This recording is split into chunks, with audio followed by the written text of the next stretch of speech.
राम जी जाधव राजस्थान से, बिहार से, वो आए, अपने विचार रखें।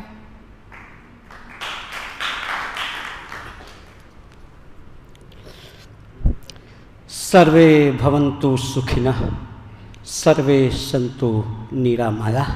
आप सबका कल्याण हो। वर्तमान व्यवस्था हमारे लिए नहीं है, ये तय हो चुका है और हमारे सभी क्रांतिकारियों, जो भी राजीव भाई से लेकर जो भी इस व्यवस्था के खिलाफ लड़े, उन्होंने ये साबित कर दिया कि व्यवस्था हमारे लिए नहीं बनाई गई थी। क्यों? क्योंकि ये व्यवस्था प्राकृतिक नहीं है, ये साम्राज्यवादी और फांसीवादी शक्तियों द्वारा प्रायोजित व्यवस्था है। इसीलिए इस व्यवस्था में 95% व्यक्ति सुखी नहीं है। प्रकृति द्वारा दिए हुए उस भरण पोषण के अधिकार से वो वंचित हैं, इसीलिए आज ये हम गुलामी झेल रहे हैं। अब प्राकृतिक व्यवस्था क्या है मैं आपको बताऊंगा। ये देख रहे हैं, ये हाथ की 5 उंगलियां हैं। आप बताइए कि एक और उंगली और दूसरे अंगुली के बीच में एक निश्चित अनुपात है कि नहीं है? आपने कभी इसको गौर किया है? मैंने गौर किया है। खुद मैं बैनर बनाए हूं, बैनर पर इंडिकेट किया हूं। अगर सबसे छोटी उंगली ये है और इस उंगली के बीच में जो अनुपातिक अंतर है वो है 1.3। 1.3 ये भरण पोषण के अधिकार से हम बोल रहे हैं। तो ये जो व्यवस्था है होना कितना चाहिए था, लेकिन हमारे 95% की कमाई ये भरण पोषण के अधिकार से और ये 5% के कमाई के बीच में अंतर कितना है? लगभग व्यवस्था से जो जुड़े हुए हैं, जो निरंतर व्यवस्था से धन ले रहे हैं, उनके बीच में 11.5 गुना है। होना कितना चाहिए था? 1.3 का। तब ये व्यवस्था कही जाती कि हमारे अनुकूल है, तब न्याय हमारा होता, न्याय तंत्र, तब प्रशासनिक व्यवस्था हमारी होती और तब ये सारे पुलिस व्यवस्था हमारी होती, तब राजनीति हमारी होती। इसलिए ये अंतर ही हमारी इस व्यवस्था की गड़बड़ी का कारण है। और जब ये मैन मेड है, ये मैन मेड है, इसलिए जो गरीबी है, जो विशाल असमानता है, ये मैन मेड है, प्राकृतिक नहीं है। मैं आपको उदाहरण देता हूं। आप बताइए कि यह एक गरीब के परिवार में जो मां होती है, उसके स्तन में जो दूध आता है और अडानी अंबानी के माता के दूध, मां के स्तन में जो दूध आता है, उसमें अंतर है क्या? कुदरत ने कहीं से अंतर नहीं की। तो ये जालिम कौन होते हैं अंतर करने वाले? ये लड़ाई ए बी मानसिकता वालों से है। हम ए बी मानसिकता वाले जो लोग होते हैं, खून के बारे में आप जानते होंगे कि ये भी खून यूनिवर्सल रिसिपेंट है, वो लेना जानता है, देना नहीं जानता है। तो ये आज जो व्यवस्था बनाकर रखे हैं, ए बी वाले हैं और वो चाहते हैं कि हम दो और हमारे दो, बाकी किसी का नहीं। इसीलिए आज न्यू वर्ल्ड ऑर्डर की बात हो रही है, चाहे वो रॉकफेलर हो, चाहे बिल गेट्स हो, ये सारे एबी वाले हैं जिनके दिमाग में ये खून चढ़ गया है कि हम इस मानव सभ्यता को रहने नहीं देंगे, 5% व्यवस्था रखेंगे। याद रखिएगा, वर्ल्ड इकोनॉमिक फोरम से, you will own nothing but you will be happy. इसको इनकार नहीं कर सकते। You will own nothing but you will be happy। और बड़ी तेजी से कार्य लोग कर रहे हैं। 2026 में आपकी जमीन जा रही है, 27 में आपकी प्राइवेट व्हीकल चली जाएगी और 2028-29 तक धरती आधी खाली हो जाएगी। आज नहीं तो कभी नहीं, इसलिए अचेत जाना है। तो ये उन्हीं लोगों के बीच की लड़ाई है और उन्हीं लोगों के कारण ये प्राकृतिक भरण पोषण का अधिकार हमें नहीं मिला है। खास करके आज मैं इस भारत के बारे में बात करूंगा। आप जरा बताइए, बिजली, जो फिजिक्स के विद्यार्थी होंगे, बिजली कैसे चलती है? पैरेलल चलती है, सीरीज में चलती है। क्या बिजली के दो नियम है जो फिजिक्स पढ़े होंगे, एक सीरीज में क्या होता है कि जो बल्ब ट्रांसफार्मर के पास होगा वह प्रकाश आएगा, ट्रांसफार्मर से जैसे जैसे दूर होता जाएगा प्रकाश कम होता जाएगा, इलेक्ट्रिसिटी कम होती जाएगी। लेकिन पैरेलल में क्या है, चाहे ट्रांसफार्मर के पास हो या ट्रांसफार्मर से 2000 10,000 किलोमीटर दूर हो, बिजली कैसे आएगी, इसी अंगुली के हिसाब। एक आनुपातिक कमी जरूर होगी, वो भले चोर डकैत बीच में आ जाए कि अपना बहुत हाई वोल्टेज लगा करके स्टेबलाइजर लगा करके दूसरे के घर बिजली की ले ले, लेकिन नियम तो ही है पैरेलल। इसी तरह से भारत में पैरेलल इकोनॉमी की जरूरत है। राजीव भाई हो या जो भी हमारे भगत सिंह, उन्होंने हमेशा पैरेलल इकोनॉमी की बात की थी, पैरेलल बिजली सप्लाई की बात की थी। वो कैसे होगा, ये जो भरण पोषण मौसम सबके लिए होना चाहिए, प्रकृति ने जो रीति जो सबके लिए होना चाहिए, इस अंगुली के उन अधिकार होना चाहिए। इन्होंने क्या कर रखा है कि आपने एक रिपोर्ट देखा था, ऑक्सफैम का रिपोर्ट, 70% लोगों की कमाई 1% लोगों के हाथ में आया था ना। ऑक्सफैम फरवरी 2023 का रिपोर्ट था। 70% लोगों की कमाई 1% के हाथ में चली गई। यह तो बात किसी से छिपा नहीं है। इन्होंने व्यवस्था सीरीज में डाल करके रखी है हमारे यहां कि जो बल्ब 70 रुपये ट्रांसफार्मर के पास रहेगा वहां तो लाइट होगी, और 70 से जैसे जैसे दूर जाएगा वहां लाइट कम होती जाएगी। और यही कारण है कि तथाकथित आजादी के 77 वर्ष के बाद भी 95% लोग वही हैं जहां 77 साल पूर्व थे। यही अंतर है। अभी जब इस व्यवस्था को हम पैरेलल इकोनॉमी में लाते हैं तो समझिए कि हम इन षड्यंत्रकारियों से लड़ने के लिए पूरी तरह से तैयार हो जाएंगे। सबसे पहले इस व्यवस्था को पैरेलल इकोनॉमी में लाना है। कैसे? आपके पास जो भरण पोषण का जो अधिकार है, जो हमारे यहां धन पैदा हो रहा है, पैदा तो हो रहा है धन, भारत की धरती से सूर्य की गर्मी से धन पैदा हो रहा है। धन मतलब नोट छप रहा है, आज का धन मतलब नोट है, करेंसी। भारत सूरज की गर्मी से करेंसी छप रही है, बालू से, मिट्टी से, जंगल की मछलियों से, लकड़ियों से, समुद्र की मछलियों से, धरती में खनिज है सारा।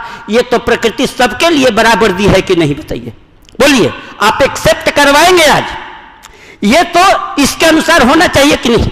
ये तो नहीं कि अडानी के घर में इसका सबसे ज्यादा चला जाए और बाकी 95% लोगों के पास मात्र एक जूठन जैसा आ जाए। ये तो नहीं, प्रकृति का गलती नहीं है, ये तो हमारे कानून की गलती है। तो इसको पैरेलल कैसे करेंगे? मार्क्सवाद ने कहा, मार्क्सवाद ने मजदूर और मालिक के बीच एक संबंध स्थापित किया अपने समय में। वो समय था जब धरती पर जनसंख्या कम थी और संसाधन ज्यादा थे। अब चूंकि जैसे जैसे समय बदलता है वो विचार भी बदल जाते हैं, वो चीजें लागू नहीं हो पाती है। आज मशीनों ने चूंकि सारा काम छीन लिया है, पढ़े लिखे का काम कंप्यूटर छीन लिया और अनपढ़ों का काम जेसीबी बुलडोजर छीन लिया, और आने वाले समय में 90% रोजगार एआई संभालने जा रहा है। वर्ल्ड इकोनॉमिक फोरम का ऑलरेडी स्पष्ट कर चुका है अपने प्लेटफॉर्म से, और इसको दुनिया की, इस देश की कोई भी गठबंधन की सरकार बचा नहीं सकती है। आप स्टाम्प पेपर पर लिख लीजिए, चाहे किसी भी गठबंधन की आप सरकार बना लो। इसलिए सबसे पहली जो बात है कि आज आदमी ज्यादा है, अपने देश की बात हम करें तो, और संसाधन कम है। तो 80 गायों को हम 100 लोगों में नहीं बांट सकते हैं, लेकिन 80 गाय के दूध को तो बांटा जा सकता है कि नहीं? बोलिए, ईमानदारी से बोलिएगा। 80 गाय के दूध को बराबर लोगों में बांटा, चाहे 1 लीटर ही क्यों ना आए। अगर ये दूध बंट जाता है 100 लोगों में तो पैरेलल इकोनॉमी आ जाएगी। मतलब कि जो धन बट रहा, पैदा हो रहा है, उसमें हिसाब लगाकर उस धन का एक कानून जो भारत की संसद में मंजूर हो चुका है, जिसको मीडिया ने छिपा करके रखा है और तमाम शासन प्रशासन ने इसे छिपा कर रखा है, उस पर मैं चर्चा कर देता हूं।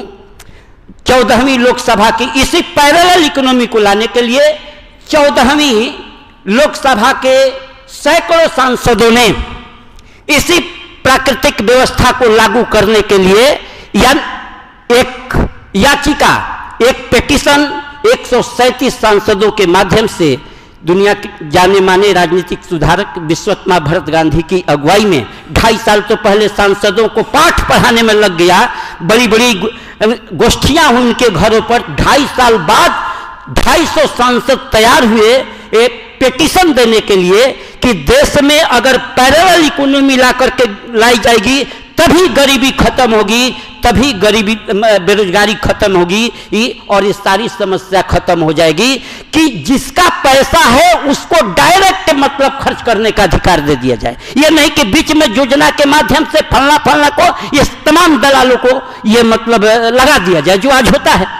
जैसे पुराने कराहा से जब हम लोग सिंचाई करते थे तो उसमें चूहे के बिल होते थे, उसमें कुछ बेईमान लोग थे जो जाकर के कुदालू बैसाखी लगा करके काट का पानी ले लेते थे। तब हमने कहा कि भाई ऐसा उपाय किया कि पानी पूरा का पूरा हमारे खेत में चला जाए। हमने डिलीवरी पाइप का आविष्कार कर लिया। यही बात संसद में आई कि ये डिलीवरी पाइप लगाई जाए। ये 150 सांसदों ने कहा संसद में पिटीशन के माध्यम से एक डिलीवरी पाइप लगा दी जाए कि ये जो इकोनॉमी से जो धन पैदा हो रहा है, धन का बंटवारा ना कर संपत्ति का किराया जो है, जैसे विधायक एमपी ले रहे हैं, जैसे सरकारी कर्मचारी ले रहे हैं, इसका किराया जो है लोगों के बैंक अकाउंट में ट्रांसफर कर दिए जाए तो इस देश से गरीबी खत्म हो जाएगी और भ्रष्टाचार भी खत्म हो जाएगा।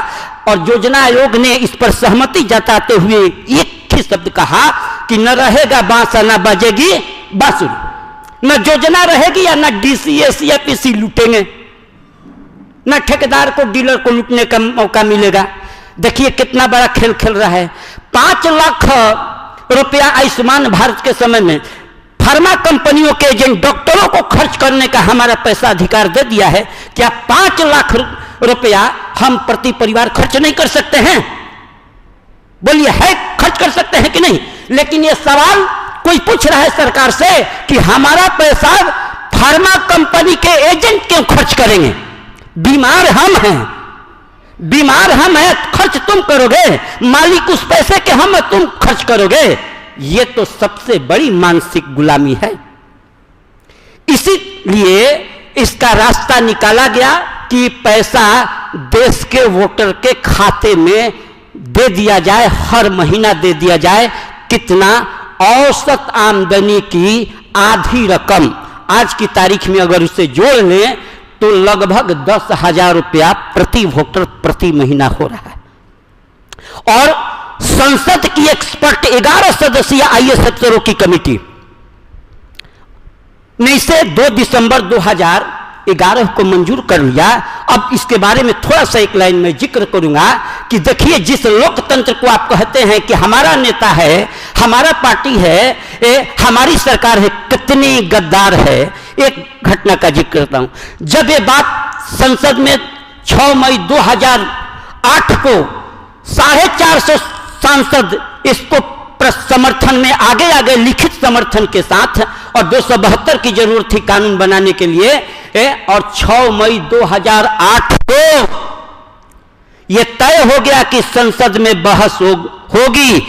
4 मई 2008 के देश के नामी गिरामी अखबारों के फ्रंट पेज पर यह लिखा हुआ पाया गया कि 6 मई को देश के संसद में एक ऐतिहासिक बहस होने जा रही है।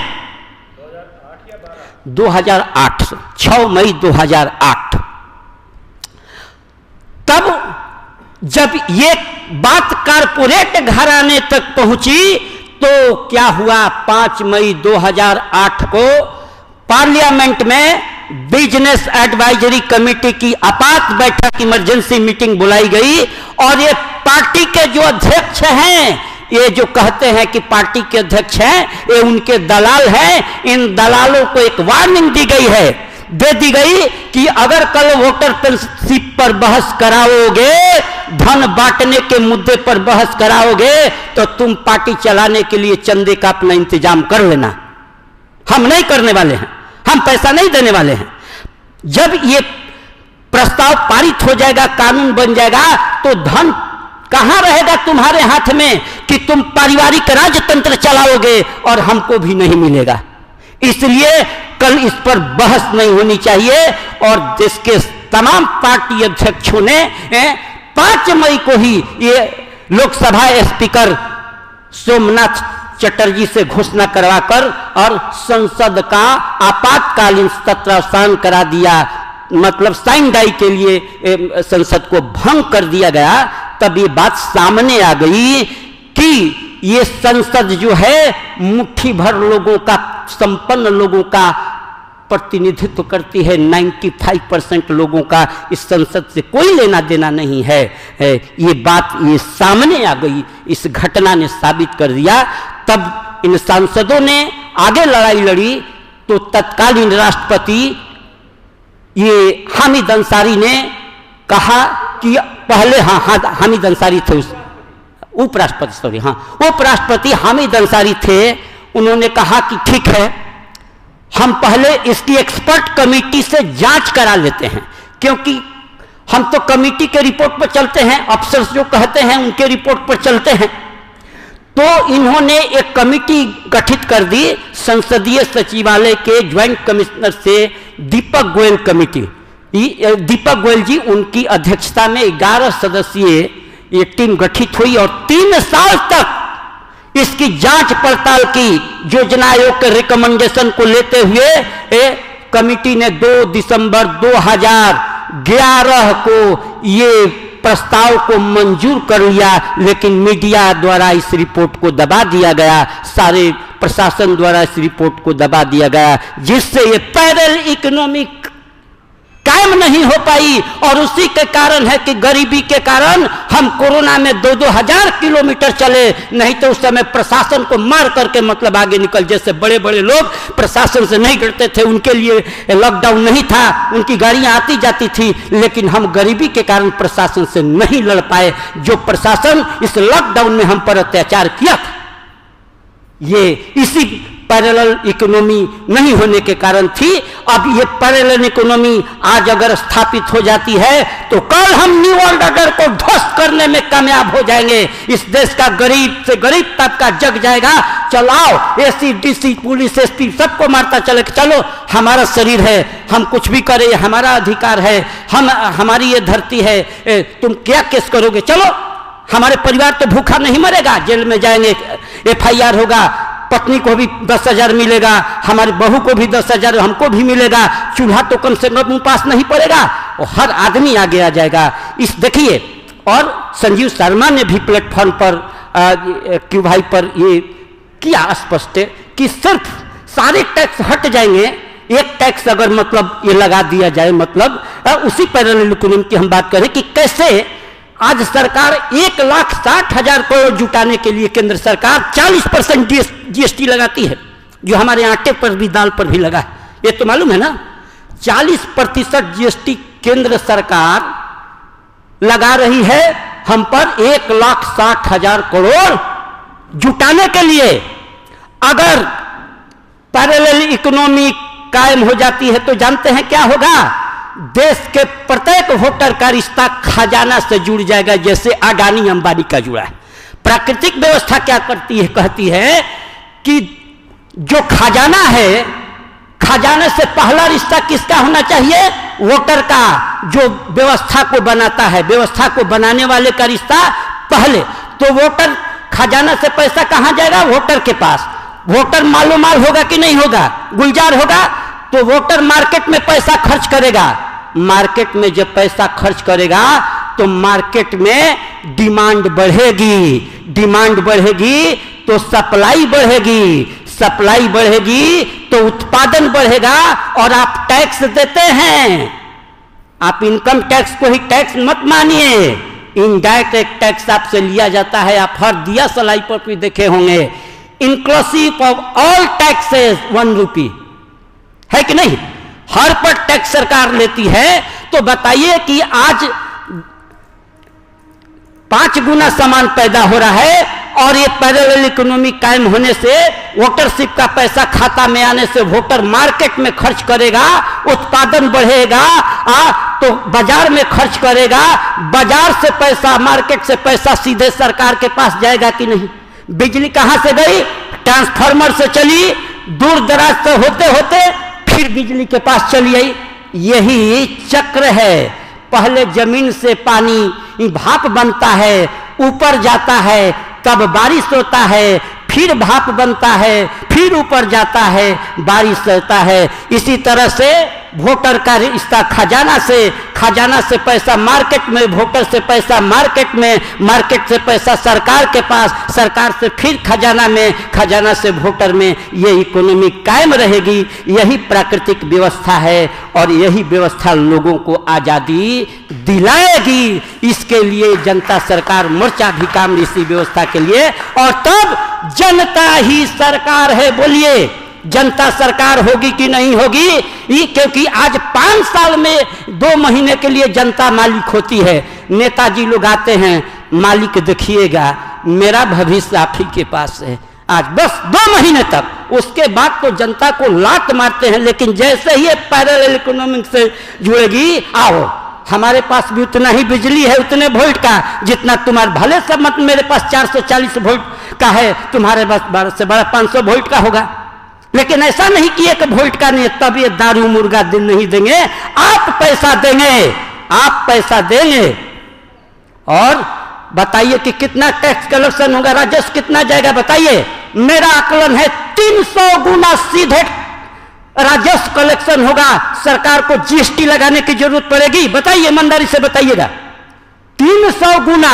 आज जब 95% लोगों के पास पैसा नहीं है तो 1,60,000 करोड़ रुपया सरकार को जुटाने के लिए 40% जीएसटी लगाना पड़ रहा है। अगर ये पैसा वोटर के पास जाएगा, 95% लोग जब मार्केट में पैसा खर्च करेंगे और वो पैसा टैक्स के रूप में जाएगा सरकार के पास, तो कितना राजस्व रहेगा? 300 गुना। मैंने इसका कैलकुलेशन किया है, एवरेज कैलकुलेशन। ये वो इकोनॉमी है जो हाथ की उंगलियों को बराबर कर देगी और अडानी अंबानी गिरफ्त में आ जाएंगे। और सरकारी सेवाएं जो आज मेवा बन रही है, क्या हो जाएंगी? सेवा में बदल जाएंगी। कलेक्टर साहब आएंगे, भाई सेवा करेंगे, क्योंकि पब्लिक तो मजबूत है। गलती करिएगा तो पब्लिक थप्पड़ देकर के बाहर कर देगी, नहीं तो आप रिजाइन मार के खुद भागिएगा। सेना में देखिए, नेक्सस देखिए, सेना में, किसी भी देश की सेना में देखिए, किसान मजदूर का बेटा लिखवा करके आया है कि 5,10,000 रिश्वत देगा और जाकर के बॉर्डर पर 5 साल की नौकरी में, 10 साल की नौकरी में 35 साल में शहीद हो जाएगा। शहीद का दर्जा दिया जाता है। अडानी अंबानी या बड़े बड़े नेताओं के बेटा क्यों नहीं बॉर्डर पर जाते हैं? नेक्सस देखिए, ये नेक्सस देखिए, ये सारे नेक्सस खत्म हो जाएंगे। ये सिर्फ पैरेलल इकोनॉमी से, एक इकोनॉमी जो हाथ की उंगली, प्रकृति का वो अधिकार, भरण पोषण का अधिकार दे देती है, जो हमारे यहाँ सारे देशों से विभिन्न हर प्रकार की ऋतुओं दी है। सूरज 9 महीने हमारे यहाँ उगते हैं, विदेशों में इसके 9 महीने दर्शन नहीं होते हैं। सारा अन्न धन सब कुछ तो आपको दिया हुआ है। ये सारे इस एक इकोनॉमी से मिल जाएंगे और हम अपनी पुनः खोई हुई सभ्यता को, चाहे वो एजुकेशन सिस्टम हो, चाहे वो न्याय सिस्टम हो, खाप पंचायतें की या ग्राम पंचायतें की, मैं अभी सरपंच हूँ, वर्तमान सरपंच हूँ, एक दिन में मैं डिसीजन देता हूँ। एक दिन जज के सेमिनार में बैठा हुआ हूँ, एक अपराधी अपराध करके आता है, आप उसको जेल भेज देते हो। परिवार भी पीड़ित हो, दो पक्ष लड़ाई करते हैं, दोनों को जेल भेज देते हो। जो अपराधी नहीं है उसको भी जेल, और 6 महीना रहेगा या 10 महीना रहेगा इसकी कोई गारंटी नहीं है। जज साहब देखिए, मैंने 2 परिवार मेरे पास लड़के आए, 14 केस पढ़ चुके थे। मैंने एक दिन में फैसला दिया कि जब तक वो ठीक नहीं हो जाता है उसका भरण पोषण का वो करेगा, उसके परिवार का भरण पोषण करेगा, चिकित्सा तक वो करेगा। और उस शख्स माना, ये डिसीजन होता है माननीय न्यायाधीश महोदय, उनको मानना पड़ा। मैंने डिसीजन दिया एक दिन में। तो ये सारी व्यवस्था हमारी अपनी है और ये सारी व्यवस्था प्राकृतिक है। अब चलते चलते आप देख रहे हैं मेरा देश, ये हाफ आजीवन रहेगा जब तक पैरेलल इकोनॉमी स्थापित नहीं हो जाएगी। चाहे जाड़ा गर्मी बरसात, ये हाफ ही रहेगा, क्योंकि आजादी अधूरी है। दूसरा चीज ये अपना स्वदेशी है, ये अपना स्वदेशी है। और चलते चलते मैं कह रहा हूं, अगर आप स्वस्थ रहना चाहते हैं तो 2 लाइन आपको बताऊंगा।